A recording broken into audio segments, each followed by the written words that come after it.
বৃষ্টির পর রাস্তায় পানি জমেছে, সামনে নিজের গাড়ি, কিন্তু গাড়ির দরজা পর্যন্ত যেতে গেলে জুতা ভিজে যাওয়ার ভয়। তাই বলে গাড়িতে ওঠার এমন কৌশল কেউ ভাবতে পারে? পায়ে হেঁটে যাওয়ার বদলে উল্টো হয়ে হাতে ভর দিয়ে হেঁটে অবশেষে গাড়িতে উঠলেন এক যুবক।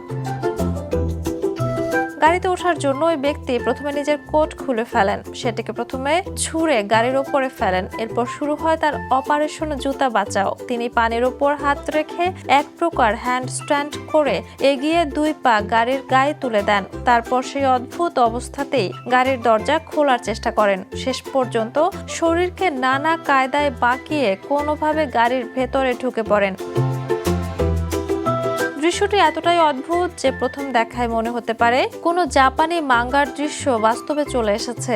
ভিডিওর সঙ্গে জাপানি লাইফ হ্যাক হিসেবে মজার ক্যাপশন থাকলেও এটি আসলে কোনো বাস্তবসম্মত কৌশল নয়, বরং দেখে মনে হচ্ছে দর্শকদের হাসানোর জন্য পরিকল্পিত একটি স্টেজ স্ট্যান্ড।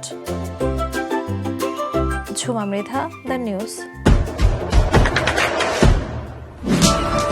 দেশে দেশে সবার সাথে, দ্য নিউজ।